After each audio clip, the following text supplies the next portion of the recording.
सीता और राम जी 11,000 वर्षों तक साथ में थे।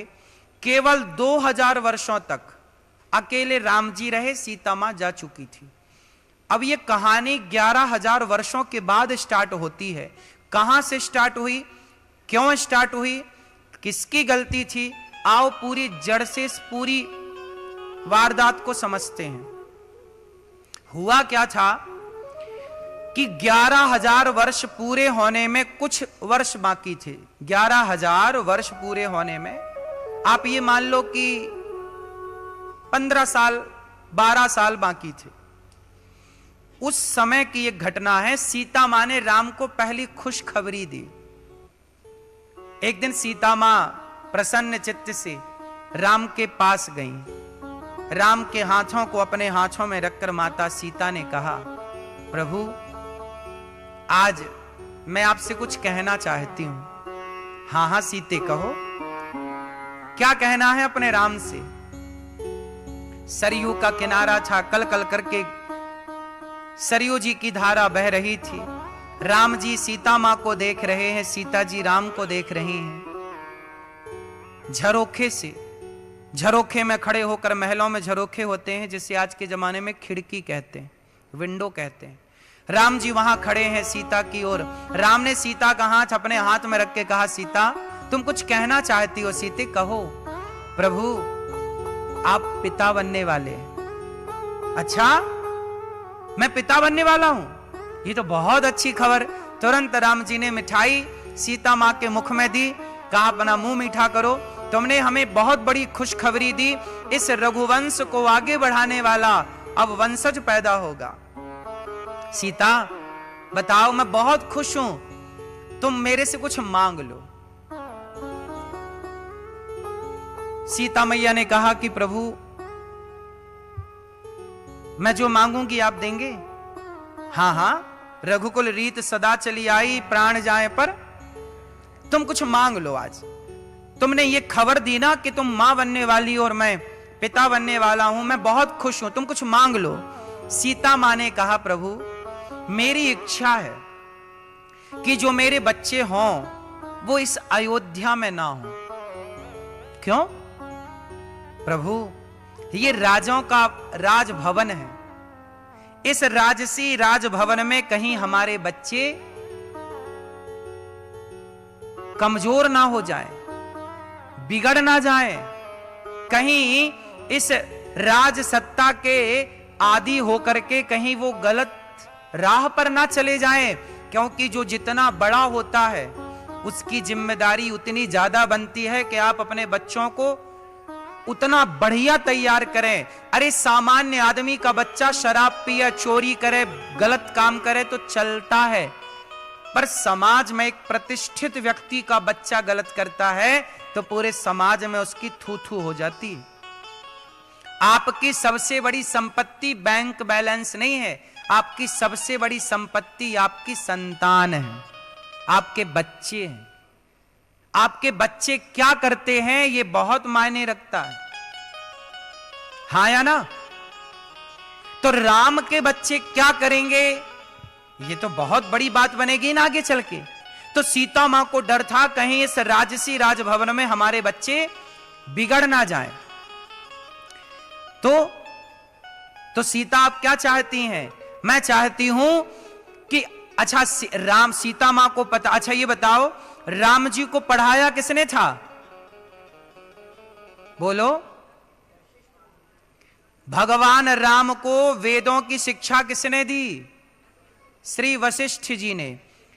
राम जी को अस्त्र शस्त्र की विद्या किसने पढ़ाई, विश्वामित्र जी ने। वशिष्ठ जी ने भी राम को अस्त्र शस्त्र चलाने सिखाए, पर जो दिव्यास्त्र थे वो दिव्यास्त्र राम जी को किसने दिए थे, विश्वामित्र जी ने। तो सीता मैया ये जानती थी कि सारी शिक्षाएं, सारे अस्त्र शस्त्र तो संतों के पास हैं, इस अयोध्या में है क्या, इन बच्चों को पढ़ाएगा कौन। तो सीता मां बोली कि मुझे संतों के कुटिया पर अपने बच्चों को जन्म देना है ताकि संतों वाले संस्कार मेरे बच्चों में जन्म से आए। ये इच्छा किसकी थी? हां, ये वाल्मीकि रामायण में लिखा है। कहां लिखा है? कहां लिखा है? वाल्मीकि रामायण में। तो अब मुझे आप लोग ये बताओ कि जो महर्षि किनके आश्रम में माता सीता रही? महर्षि वाल्मीकि, वो वाल्मीकि जिन्हें वेदों का भी ज्ञान था और शस्त्रों का इतना बढ़िया ज्ञान था कि लवकुश को कम उम्र में इतना पढ़ा लिखा के मेधावी बना दिया कि लक्ष्मण जी पानी मांग गए, भरत जी मूर्छित हो गए। हां या ना? इतना। तो सीता मां ने कहा कि मुझे संतों की कुटिया में जाना है और अपने बच्चों को वहां जन्म देना है ताकि संस्कार किसके आए? अब सीता मां ने यह मांग लिया राम जी से वचन, पहला। अब दूसरी बात पर चलते हैं। उसी समय एक धोबी की पत्नी जो कि अयोध्या में किसी के घर काम करती थी, आज उसका जब वो वापस अपने घर आ रही थी तो उसका घर सरयू के उस पार था। पानी बरसने लगा तो वो रात केवट की कुटिया पर वो धोबी की पत्नी रुक गई। धोबी की पत्नी केवट की पत्नी के साथ रात को रुकी कि बहन, क्या आज हम तुम्हारे घर रुक जाएं, क्योंकि पानी बरस रहा है, रात को नाव चलेगी नहीं और पानी ज्यादा है। सवेरा हुआ तो धोबी की पत्नी घर गई। पति ने पूछा, धोबी भाई साहब ने, क्यों, कहां थी? बोले, मैं तो भाई साहब के घर थी, वहां रुक गई, पानी ज्यादा था। अरे, हम कैसे माने कि तुम उसके घर थी? तुम और कहीं थी या तुम उसके पुरुष के साथ थी? अब तो लांछन लगाया। बोले, हम तुझे स्वीकार नहीं करते। मैं कोई राम थोड़ी हूं कि रावण के घर सीता रहे और राम ने स्वीकार कर लिया। ये बात है 11,000 साल बाद की। कितने हजार साल बाद की? धोबी ने जब ये बात कही तो पूरी बात हवा की तरह पूरे अयोध्या में फैली। ये बात सीता मां के कानों में आई, ये बात राम के कानों में आई। अब राम और सीता दोनों विचार करते हैं क्या करें। प्रजा का दबाव था कि अब सीता को हम स्वीकार नहीं करेंगे महारानी के रूप में। रावण के यहां रहकर आई, पता नहीं शुद्ध है कि अशुद्ध है। तो कुछ लोगों ने कहा नहीं नहीं, उन्होंने अग्नि परीक्षा तो दी थी। बोले, हम लोगों ने छोड़ी देखी है भाई, उन्होंने वहां दी थी लंका में, हमने छोड़ी देखी। अयोध्या में दें तो हम जाने। अब लो भैया, ऐसी बातें उठने लग गई। फिर क्या हुआ? अब मुझे यहां पर कुछ सवाल आप लोगों से करने हैं। वो सवाल ये है कि धोबी ने सीता मां पर लांछन लगा दिया, तो राम जी चाहते तो धोबी को मरवा देते ना। ए धोबी, यहां आ जा, तूने मेरी पत्नी पर यह लांछन क्यों लगाया? मैं तुझे मृत्यु दंड देता हूं। राम जी राजा थे, चाहते तो मृत्यु दंड देते। क्यों जी, दे सकते थे कि नहीं? मैया, यदि राम जी ने धोबी को मृत्यु दंड दे दिया और धोबी मर गया तो कहने वाला ही मर जाता। अच्छा, कहने वाला मर जाता तो फिर सीता मां को वनवास ना जाना पड़ता। तो क्या यह समाधान सही था? उत्तर दो। यदि राम जी धोबी को मरवा देते तो ये आरोप सीता मां पर जो लगा था वो आरोप सिद्ध हो जाता। अभी तक तो यह आरोप था सीता मां पर। फिर लोगों को लगा, अच्छा राम जी ने धोबी को मरवा दिया, सीता मां गलत होंगी तब तो मरवाया। फिर सीता माता पर लगा आरोप क्या हो जाता? सच हो जाता, सिद्ध हो जाता। इसलिए धोबी को मरवाया नहीं। क्यों मरवाएं? आपकी स्वतंत्रता, कुछ भी कहिए। अब पूरी प्रजा ने जब कहा तो फिर सीता मां कह ही चुकी थी, मुझे कुटिया में संतों की जाना है और राम के सामने प्रजा का दबाव है। अब यहां एक बात बताइए कि राजा कौन सा अच्छा होता है, जो परिवार की बात सुने या प्रजा की बात सुने?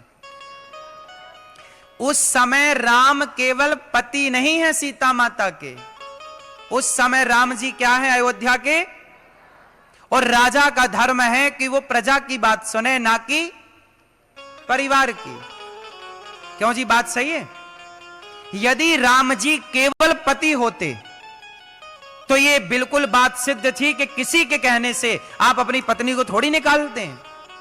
लेकिन ये बात आप लोगों के लिए लागू है क्योंकि आप राजा नहीं हैं। लेकिन आप राजा होते, आप दुबई के राजा होते, आप भारत के राजा होते, तो आप पर पूरी प्रजा का दबाव होता कि नहीं?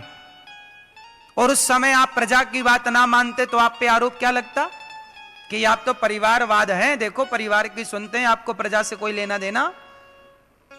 तो राम राजा है, तो राजा का कर्तव्य क्या है? किसकी बात सुने? बोलो। तो राम ने प्रजा की बात सुनी और प्रजा की खुशी के लिए राम को सीता मां पर कोई संदेह होता तो 11,000 साल तक साथ में क्यों रहते? उसी दिन ना निकाल देते जिस दिन रावण के घर से सीता माता आई? बोलो हाँ या ना? उसी दिन निकाल देते ना। लेकिन राम जी इतने दिन साथ में रखे और सीता मां गर्भवती हुई, इसका मतलब राम जी के भीतर सीता मां के प्रति कोई ये भावना नहीं है कि तुम गलत हो। ये भावना समाज के भीतर आई, लोगों के भीतर आई। इससे सिद्ध यह होता है कि दुनिया ने आपके अवगुण ही नहीं, हमारे अवगुण ही नहीं, दुनिया का काम है अवगुण देखना। और उन्होंने तो जगत जननी जगदम्बा का अवगुण भी देख लिया, माता सीता का। माता सीता को भी अवगुण की दृष्टि से देखते हैं, उनमें भी दोष देखते हैं। हाँ या ना? जब ये दुनिया सीता मां पर दोष देखती है, राम पर दोष देखती है, तो हमारे और आपके कोई दोष देखे इसमें आश्चर्य क्या है? दुनिया ने तो कहने से सीता मां को नहीं छोड़ा, राम को नहीं छोड़ा, तो हमें और आपको कोई छोड़ेगा? इसलिए लोग क्या कहते हैं कहने दो, आप अच्छा कार्य करते रहो बस। लोग तो तब भी कहते हैं जब आप गलत होते हैं, और लोग तो तब भी कहते हैं जब आप सही होते हैं। क्यों जी, बात सही है? आप गलत होते हैं तो कहने वाले कम होते हैं, आप सही होते हैं तो कहने वाले। यह बात सही है कि गलत है? इसलिए परवाह ना करो लोगों की, लोगों के चक्कर में पड़ोगे कुछ ना कर पाओगे। लोग क्या कहते हैं? लोग तो पैदा ही हुए हैं कुछ कहने के लिए। ये खाए बिना रह सकते हैं पर कहे बिना नहीं रह, इसलिए परवाह ना किया करो। सीता मां की ये घटना, राम जी की ये घटना सिखाती है कि लोगों की परवाह, लेकिन राम को परवाह करनी पड़ी क्योंकि राम हां, हम लोग परवाह क्यों करें? हम राजा थोड़ी हैं। आप कहते रहिए जो कहना है। क्यों मेरी मां? परवाह तो राम को करनी ही थी। क्यों जी, बात सही है? तो राम जी ने लक्ष्मण जी को आदेश दिया, सीता मां को बिठाओ रथ पर और सीधा ले जाओ महर्षि वाल्मीकि जी के आश्रम में छोड़ करके आओ। सीता मां का वनवास हुआ। अब मैं आप लोगों से जानना चाहता हूं कि इसमें राम की गलती कहां है? उत्तर दो। मैया, आप तो कह रही थी कि राम ने गलत किया। गलत है? हैं? क्या कहां गलती है राम की, बताओ। हैं? कहां गलती है? वाल्मीकि के आश्रम में खुद भी रहता था। कौन रहता था? अरे राम के लिए ऐसा ना बोलो मेरी मां, खुद भी रहता था। कोई तुम्हारे नौकर है राम जी? तुम तो ऐसा बोल रही हो खुद रहता था राम, नौकरों टाइप की भाषा प्रयोग कर रही हो राम जी के लिए। राम रहते थे, ऐसा कहो। रहता था क्या होता है? अकेले नहीं छोड़ा। राम जी 14 साल जब वनवास गए तो उस दौरान राम जी महर्षि वाल्मीकि जी के आश्रम में भी गए थे। और राम जी तो जानते थे कि क्या होने वाला है, तो राम जी ने सारा चीज देख रखा था कि सीता मां के लिए क्या जगह सही है। तो अब सीता मां की भी इच्छा थी ना तो इच्छा भी पूरी करनी थी, प्रजा का दबाव था, वो भी काम। अच्छा, तीसरा कारण और था। तीसरा कारण यह था कि जब रावण को राम जी ने मारा तो दशरथ जी मिलने आए राम से, और दशरथ जी ने कहा कि राम, तुमने रावण को मारकर मर्यादा का पालन किया, पिता की आज्ञा का पालन किया। पुत्र, मैं तुम्हें कुछ देना चाहता हूं।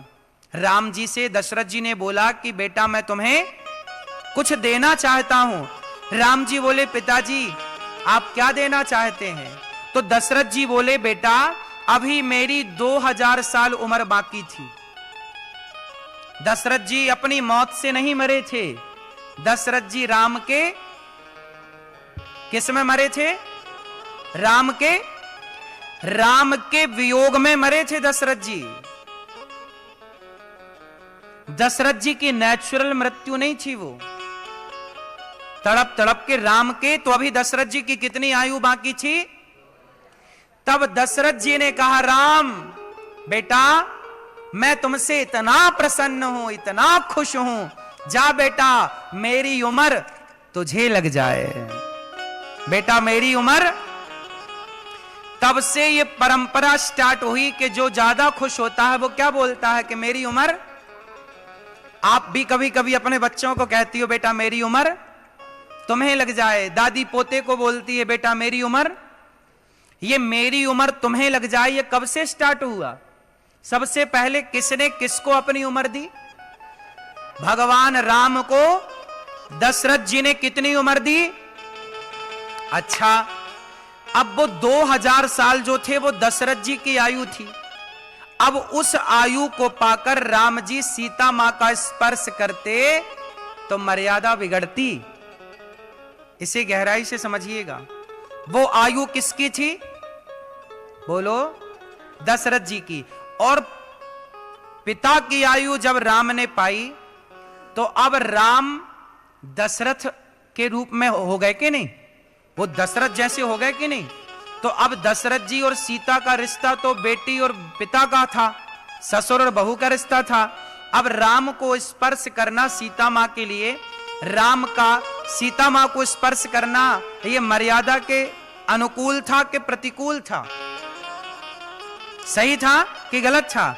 इसलिए राम जी 11,000 साल तो साथ में रहे, पर जो 2000 साल थे वो साथ में इसलिए नहीं रहे क्योंकि वो पिता की दी उम्र थी और उस उम्र को तो गुजारना था, और उस उम्र से सीता मां को स्पर्श नहीं कर सकते थे। बात समझ में आ रही है? क्योंकि वो उम्र दशरथ जी की। तो ये कारण था। एक तीसरा कारण, चौथा कारण और है। राम सीता मां के वनवास जाने का पद्म पुराण में कथा आती है इतनी सी, सीता मां के वनवास जाने की। सीता मां जब जनकपुर में छोटी सी थी, जनक राजा के यहां पर छोटी सीता, तो एक दिन वो सखियों के संग गई बगीचे में खेलने। कहां गई? बगीचे में खेलने जब गई तो वहां पर एक तोती और तोता पेड़ पर बैठे, तोती कथा सुना रही है, राम आएंगे, सीता का धनुष तोड़ करके सीता मां को विवाह करके ले जाएंगे और बड़े प्रेम से राम सीता की जोड़ी दुनिया निहारेगी। जब ये बात जानकी जी ने सुनी तो कहा कि ये तो मेरी कथा सुना रही है तोती। सीता मैया चुपके से गई और तोती को पकड़ लिया, पकड़कर सोने के पिंजरे में डाल दिया। ये कथा पद्म पुराण में लिखी है। कौन से पुराण में? सीता मां ने तोती को पिंजरे में डाला और पिंजरे में डाल करके अपने महलों में ले गई। तोती चिल्लाई, सीता छोड़ दो, मेरे पति बाहर हैं। वो तोती तोते के संग रहती खुले आसमान में। सीता मां बोली, सोने का पिंजरा दूंगी, जो खाएगी दूंगी, पर मेरे पिंजरे में रहना, तू रोज कथा सुना। वो बोली, मैं कथा रोज सुनाऊंगी तुम्हें, पर मुझे आजाद कर दो। उस समय वो तोती गर्भवती थी और बेचारी वो तोती सीता मां ने नहीं छोड़ा। 2-4 दिन में वो बेचारी पति के वियोग में खाना पीना बंद कर दिया, तड़प तड़प करके मर गई। तब तोती के तोते ने आकर के देखा कि मेरी तोती मर गई, तो श्राप दे दिया, है सीता, जैसे तुमने मेरी पत्नी को गर्भावस्था में मेरे से दूर किया, जब तुम गर्भवती होगी तो तुम्हें भी तुम्हारे पति अपने से दूर कर देंगे और कारण मैं बनूंगा। वही तोता अगले जन्म में धोबी बनकर के पैदा होता है और उसी के कहने से सीता मां का वनवास होता है। यह पद्म पुराण की कथा है। कोई भी कथा उल्टा पलटा के देख लो, कुछ भी देख लो, आपको कहीं गलती राम की नजर नहीं आएगी।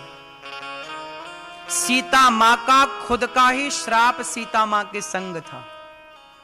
तोती के तोते ने श्राप दिया। श्राप मतलब बद्दुआएं। आज की भाषा में उसे श्राप कहते हैं। वो एक बद्दुआ है। क्या है भाई? तोती मर गई ना, गर्भवती थी ना, आपने उसके पति से दूर कर दिया।